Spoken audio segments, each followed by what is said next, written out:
Capítulo 18. Arjuna disse: Ó homem de braços magníficos, matador de Keshi, ó Hrishikesha, gostaria de saber, separadamente, a verdade sobre renúncia e abdicação.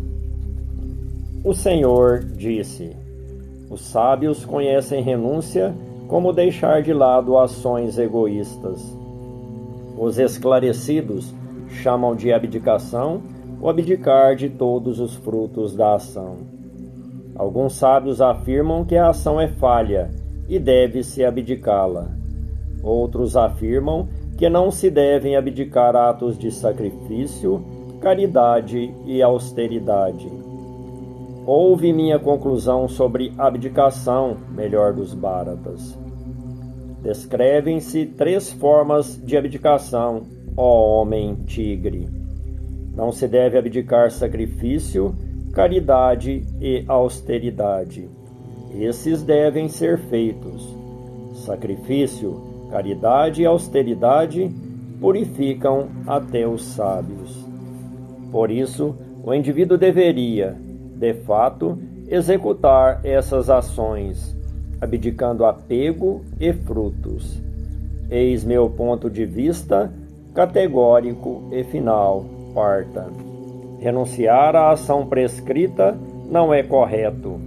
Declara-se estar em escuridão, abdicá-la devido à confusão. Aquele que abdica o dever por temor a desconforto físico, pensando, isso é penoso, abdica meramente em paixão e não pode obter o fruto da abdicação. Quando se cumpre o dever prescrito, Arjuna, pensando apenas, isso deve ser feito, e abandonam-se apego e fruto, considera-se que essa abdicação está em bondade. Um renunciante inteligente, repleto de bondade, com as dúvidas dissipadas, não odeia o dever inconveniente, nem se aferra ao conveniente. Aquele que porta um corpo não pode, de fato, abdicar as ações por inteiro. Afirma-se, no entanto, que aquele que abdica os frutos da ação é alguém que abdicou. Os 3 tipos de fruto da ação, desejado, indesejado e mesclado, advêm para aqueles que não abdicam, mas nunca para os renunciantes. Ó homem de braços magníficos, aprende comigo, conforme ensinado no Sankhya conclusivo, estas 5 causas para o sucesso em todas as ações: lugar, agente, meios diversos, esforços diversos e, claro, a providência. Qualquer ação certa ou errada que uma pessoa empreenda com o corpo, mente e fala, essas 5 são as causas. Sendo assim, uma pessoa obtusa de razão não formada, que vê apenas o eu como agente, não vê de fato.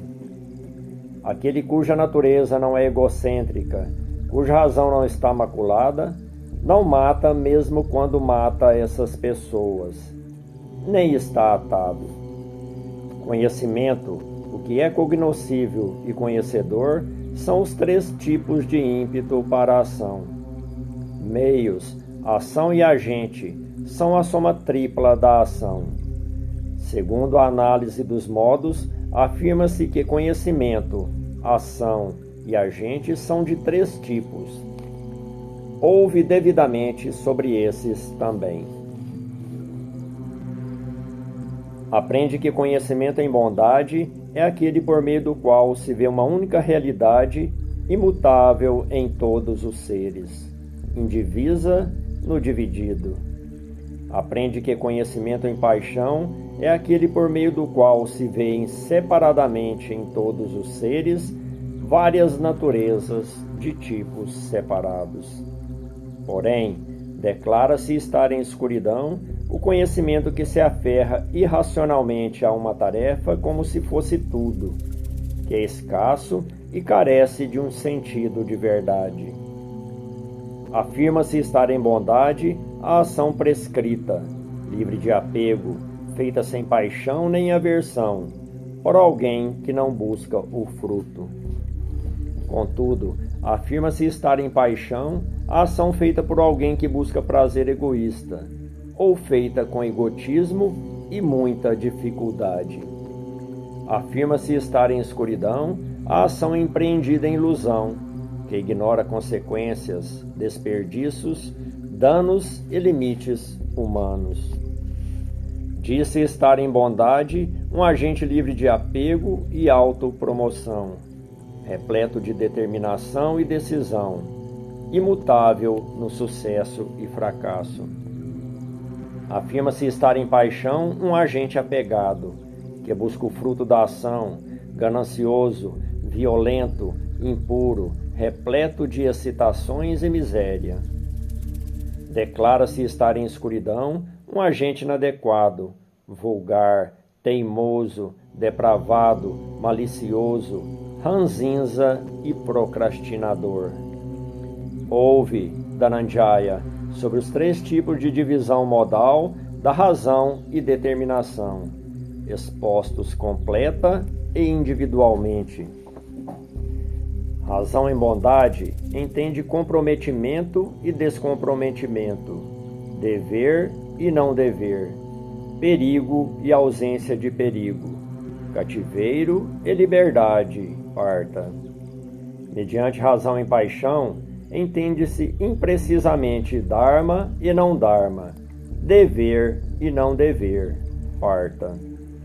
Coberta pela escuridão, a razão que acha que não dharma é dharma e entende tudo ao contrário, parta, é razão em escuridão. Determinação pela qual mente, vida, sentidos e dever são sustentados com yoga indesviável é determinação em bondade, parta.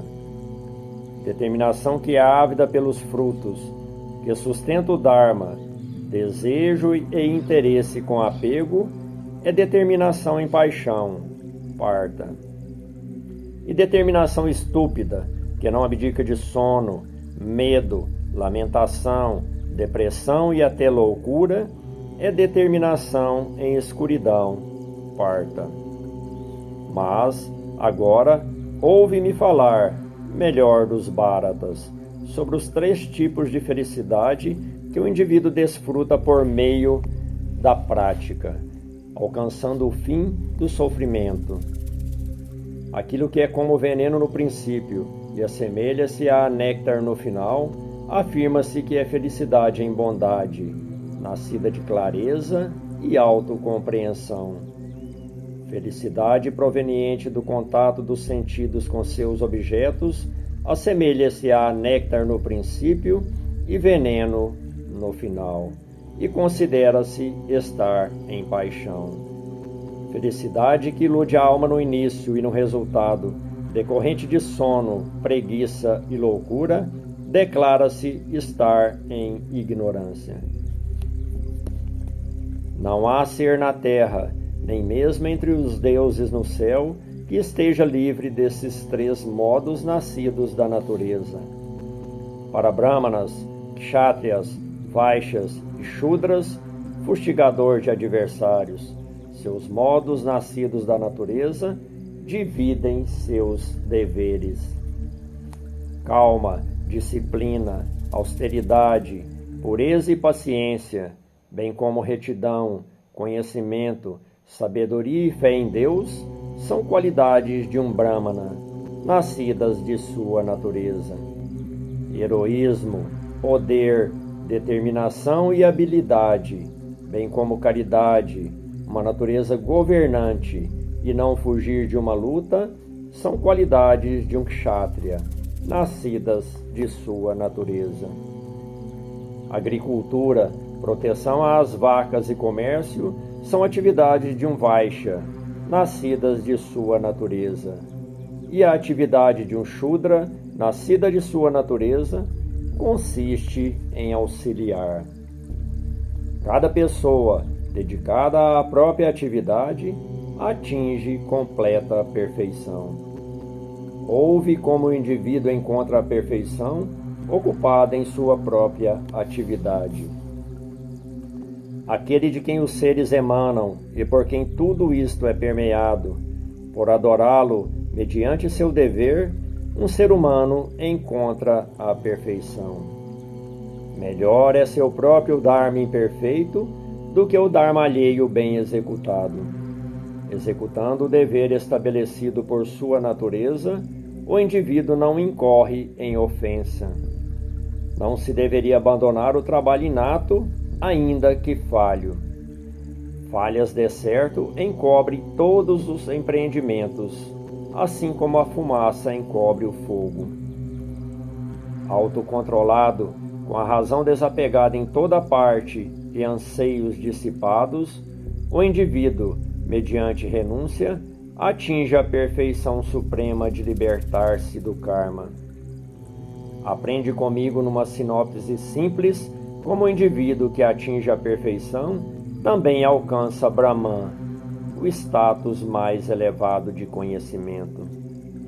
Conectado pela razão pura, por resolutamente refrear o eu, abandonar objetos dos sentidos, tais como o som, livrar-se de paixão e aversão, buscar reclusão, comer pouco, com fala, corpo e mente controlados, sempre focado no yoga da meditação, apoiado na impassibilidade, abdicar de egotismo, poder, orgulho, luxúria, ira e propriedade. Pacífico sem meu, ele se qualifica para a existência Brahman. Por viver em Brahman, uma alma serena não se aflige, nem anseia, e, igual para com todos os seres, alcança a devoção mais elevada a mim. Pela devoção, o indivíduo reconhece a mim, minha amplitude e o que eu sou de verdade. Por conhecer-me de verdade, ele logo retorna a mim. Embora sempre execute todas as ações sob o meu abrigo e por minha graça, ele atinge a posição eterna e imperecível.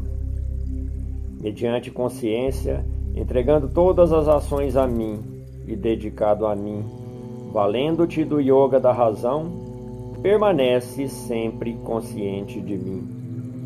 Consciente de mim, por minha graça, atravessarás todos os obstáculos. Por outro lado, se por egotismo não escutares, estarás perdido. Se, confiante no egotismo, pensares, não lutarei, essa decisão está errada. A natureza te impelirá. Tonteia, estás atado por teu trabalho, nascido de tua natureza. Aquilo que, por ilusão, não desejas fazer, farás mesmo contra tua vontade. O Senhor de todos os seres reside no local do coração, Arjuna, fazendo todos os seres perambularem enquanto viajam em ilusão na máquina corpórea. Dirige-te apenas a Ele, para refugiar-te com todo o teu ser, Bharata.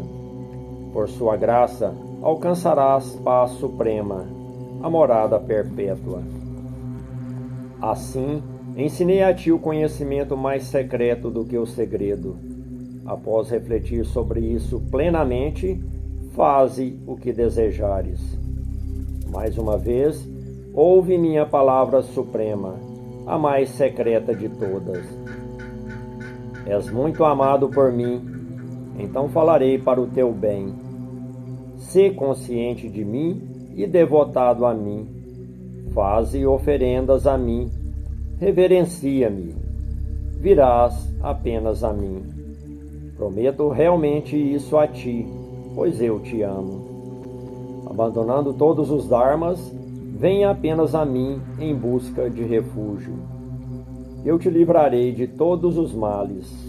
Não te preocupes. Jamais se deve falar isso para o indisciplinado, o não devoto, para quem não quer ouvir, nem para aquele que me inveja. Aquele que explicar este segredo supremo entre meus devotos, presta a devoção mais elevada a mim, e sem dúvida virá apenas a mim. Nenhum outro dentre os seres humanos é mais querido por mim, nem haverá qualquer outro na terra mais querido que essa pessoa. E considero que quem estuda este nosso diálogo dármico adora-me por meio da oferenda da razão.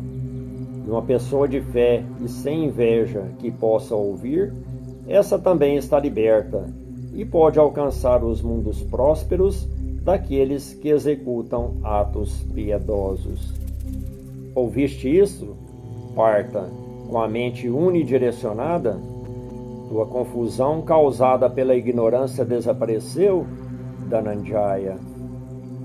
Arjuna disse: por tua graça, Achyuta, a ilusão se desfez, a memória foi recuperada. Estou firme, livre de dúvidas. Executarei tua palavra. Sanjaya disse: assim, ouvi esse diálogo maravilhoso e arrepiante entre Vasudeva e Partha, a alma grandiosa. Pela graça de Vyasa, ouvi esse supremo mistério do yoga, pessoalmente falado pelo próprio Krishna, o Senhor do Yoga. Ó Rei, por lembrar e lembrar esse diálogo maravilhoso entre Keshava e Arjuna, regozijo-me incessantemente. E por lembrar isto, por lembrar a forma mais incrível de Hari, imenso é meu encanto, ó Rei, e regozijo-me repetidas vezes. Onde estiver Krishna, o Senhor do Yoga, onde estiver Partha, que empunha um arco, lá haverá fortuna, vitória, poder e firme conduta correta. Assim concluo.